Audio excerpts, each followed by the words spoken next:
The stories that will be read in this video were submitted by students of the University of Florida. The sisters who are reading the stories are not affiliated with these stories. I had known him for a few weeks. We got along well and he seemed to always be very respectful. He invited a friend and me to go see his new place, saying there was going to be a housewarming barbecue. We went and the four of us, me, him, my friend, and his friend, had great conversation and an overall nice time. When it got a bit late, my friend mentioned she had to work in the next morning. I went to use the bathroom and walking over, he offered to drive me home if I wanted to stay a bit longer. I said yes, thinking only my friend would leave and the three of us would stay talking. When I came out of the bathroom, I saw that my friend and his friend were both getting up to leave. I didn't know they agreed that my friend would drop his friend off, leaving us alone. He had been respectful to that point, so I didn't want to seem dramatic and make a scene by asking to leave with all of them after I agreed I would stay. Our friends left and we were alone. We walked back to his house and almost immediately he started getting touchy. We had previously been intimate, but never to the extent of intercourse. It was okay with whatever we had done previously, so I went along with it, thinking that was all we would do. When things got heavier, he asked me if he could put it inside of me. I immediately said no, as I was a virgin and still not comfortable enough to change that. He asked again after a few moments, and I felt an increase in pressure physically and mentally. I still said no, growing more and more uncomfortable with the whole situation. As he kept asking and I kept saying no, he forced his way in. I was trying to get out from under him, but he had me essentially pinned down like an upside-down cockroach. I couldn't escape and he kept going. At this point, I was telling him no, louder and louder, asking him to stop, saying that it hurt and that I wasn't ready for this. He chose to ignore me and kept going. I was screaming no and he still kept going. After a certain point, I remember looking at the ceiling, thinking that the sooner this was over, the sooner I could go home. I gave up. He wasn't going to listen until he had gotten his. I mentally detached myself and waited for it to end. He took me home and I showered. I cried in the shower. The next morning, I told my sister that I had had sex, but did not want to. I tried not to use rape, as it was a very heavy word, and I thought he had been a friend. I was in denial for months. It wasn't until the Rock Turner case that I saw a counselor at the CWC and spoke about it. I refused to report, thinking that it was too much of a fuss. I didn't want my parents to find out, and oddly enough, I felt bad for him. Now, after a year and a half, over certain circumstances, my parents found out. We reported right away to GPD and the Dean of Student Office. I have an amazing victims advocate that has helped with the whole process. I was lucky to get support from my family, despite having it be incredibly frustrating feeling as though GPD is not doing anything with my case due to the lack of evidence. I did not get a rape kit. I still think that reporting and telling my story over and over has helped me heal from it. I still get anxiety attacks when I feel I am in a vulnerable situation. I'm always alert when I go out, and I don't trust easily like I used to. There are good days and there are bad days, but I know that I am really getting better slowly. It was normal. Smiles, laughter, the occasional joking around, until he snapped, out of nowhere. Flashback to just 2 days before the incident. I was having a conversation with my mother about how one of my ex-boyfriends were trying to pull off a man bun. I then Facebook searched his name to show my mom a photo of his crazy hair. Obviously, he looked like a diabolical mad genius. Little did I know, this small innocent Facebook search would ultimately reveal something even deeper. I just came from the airport into New York. The whole point of this trip was to visit my boyfriend. What happened within the first 3 hours of being in New York changed my whole perspective. Like I said, I did Facebook search my ex's name. As I walked out of the shower, I heard him say, "Hope you don't mind, I'm going to use your phone." No, I didn't mind. Him, "I'm going to go into your Facebook." That I did mind. The moment he opened my Facebook app, the first thing his eyes saw was that my ex-boyfriend's name was the first thing in the search bar. Obviously, I didn't think it was too big of a deal because it was just a small search to show my mom something, but he flipped out. First he said, "Are you serious?" Then he started screaming. I was honestly so confused at his reaction. As he was screaming, he kept yelling, "Get out, get out. I knew all you the same. Again, I was so confused. His reaction, get out or I'm calling the cops on you. I tried to calm him down, but he kept walking away from me and saying things like, get your filthy hands off of me. I told him, well, calm down. What do you want me to do? He said, leave or I'm slapping you. Without a hesitation, I said, well, fine then, slap me. And he did. I saw blackened stars. The force was actually so strong that it knocked me off my feet. I think that's when I knew things were serious. I think I even heard him say, and I didn't even really hit you that hard. Once that happened, I knew I had to somehow leave because right then and there, that dream guy that I had was ultimately only that, just a dream. As I hurried and threw clothes into his suitcase, I overheard him say things like, what, so you're actually leaving? Which confused me even more. My mind was racing with random questions like, I thought he wanted me to leave. And no, I have to leave because he hit me. As I set foot outside the doors, his mom drove into the driveway. When he and I both saw her, he asked me to go back inside because he didn't want to be embarrassed in front of his mom. When we got back inside, I was texting like crazy, trying to find another place to crash. He then came over and asked for my phone. Give me your phone, he said. I said no. Because him looking at my phone was what got us to this point in the first place. I asked him, why do you want my phone? His response, because I don't want people to accuse me of anything if you're lying in a ditch somewhere. Obviously, after I heard that, and after what just happened, my defense instinct kicked in, and I just knew I had to keep my phone away from him. We were fighting for what felt like 10 to 15 minutes.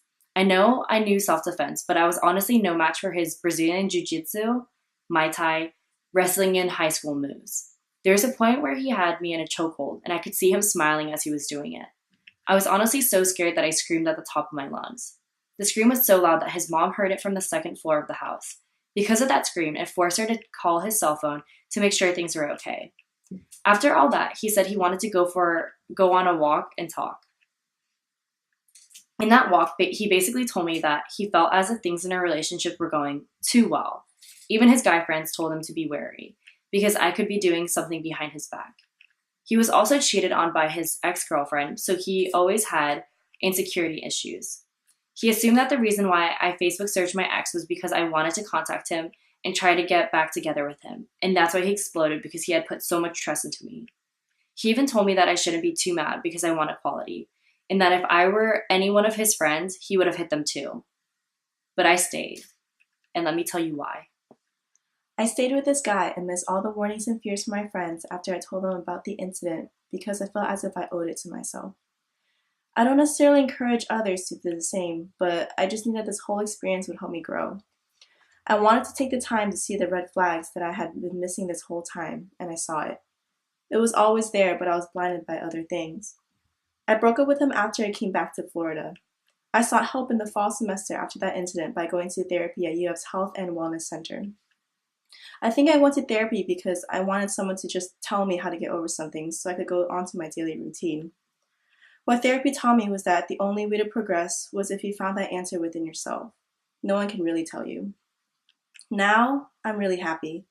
And I truly believe in the quote, life is 10% of what happens to you and 90% of how you react to it. And I see this whole experience as a lesson. A lesson in how much I could tolerate in a relationship. I thought I could handle anyone and any kind of personality, but I can't. It taught me that at the end of the day, it's true. You accept the love you think you deserve, and no one deserves that.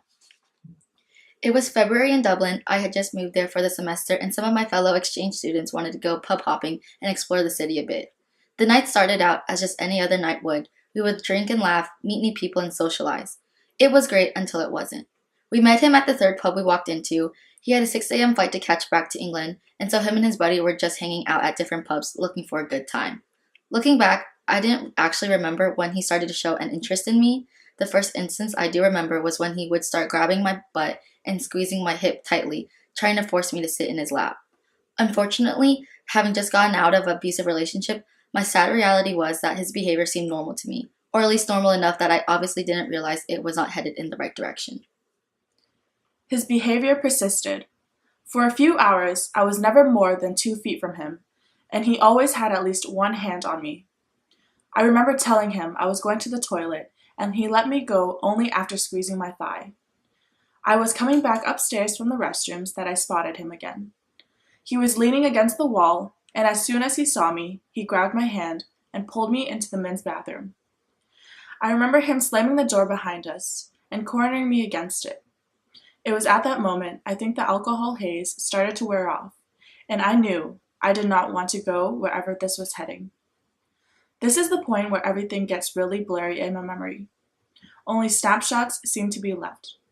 I remember him yelling at the other man in the restroom to leave. I remember being pulled into a stall and the wooden door being locked. I remember staring at the blue tile wall, already feeling helpless. I remember him kissing me and me trying to pull away. I remember him cornering me and unzipping my pants, pushing my purse and jeans out of the way. I remember his grip on my arm, bruising in force. I remember his fingers stretching and pulling and touching me in places I hadn't let my ex touch me. I remember trying to scream, trying to say no, and I remember him telling me that I need to be quiet. I remember the pain and the tearing. I remember his frustration at my lack of a reaction. I remember seeing the trash can and wanting to empty my stomach into it. I remember his fingers fumbling with his fly, then his hands grabbing mine, using my hands to stroke him.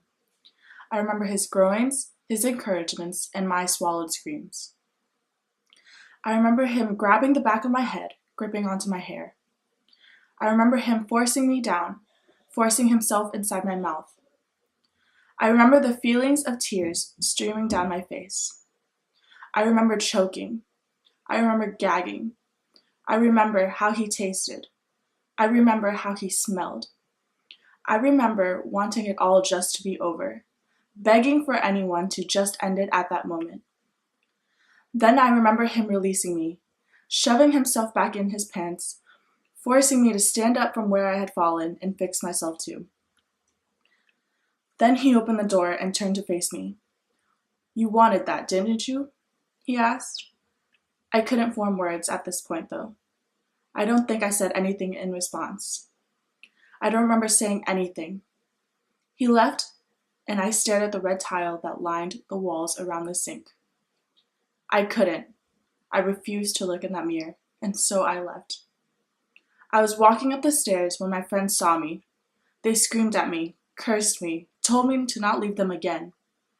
When I didn't respond, when I couldn't say anything, their only response was, "What the f*** is wrong with you?" Words couldn't come out though, and so they shoved me into the cab, gave the cabbie my address, and saw me off before heading to the new pub. I tried so hard to not completely shatter in the back of that old cab. My tears blurred the lines of the city, and I just wanted someone, something, to come and tell me I would be okay at that point. So I called my friend, voice shaking, begging for some sort of comfort, just something. When she picked up, I tried to tell her. I tried to explain, but all I could say was, "I didn't want it. I didn't want it. I didn't want it." I don't know if she quite understood everything, but she must have gotten the basics because she told me that I was clearly drunk, and therefore I deserved it. That I would go get over it, and then she hung up. The last thing I remember from that night is sitting in the shower, watching the blood go down the drain, only to scrub myself until I bled again. It was 2 days later, anybody asked me about that night, and it was his friend. He said, "Hey, so I heard you and Jake got it on in the men's bathroom last night. Congratulations, he said you were good." My only reaction was thanks. I didn't do much afterward, truthfully. When my friends seemed not to care, I kind of just adopted that attitude too. I had to distance myself from it, and so I did that by any means possible. It got to the point where I would drink every night, and on weekends I would get reckless and do stupid things with stupid people. I basically did anything I could to prove to myself that I was okay. It was only this past November when I told someone about it. Even then, it was not until this January, nearly a year later, that I was able to say the words, "I was raped," out loud, though I still do struggle with it. Though I must say I'm doing better now, I no longer drink, as it often led to me getting triggered and lashing out. Additionally, I'm beginning counseling for PTSD. It hasn't been easy, but at least I'm finally on the right track to heal. Now it has taken me nearly a year to admit it happened, and this is the first time I've written it down. So without a doubt, it still affects me. It's one of my biggest triggers today, seeing anyone who looks like him, being in clubs, or even certain smells. They can all trigger me. As for the future, while I hope I heal, I do know that this will always be something I carry with me.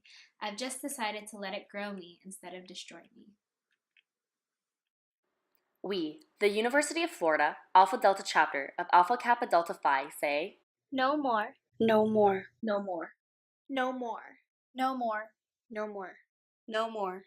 no more to domestic violence and sexual assault.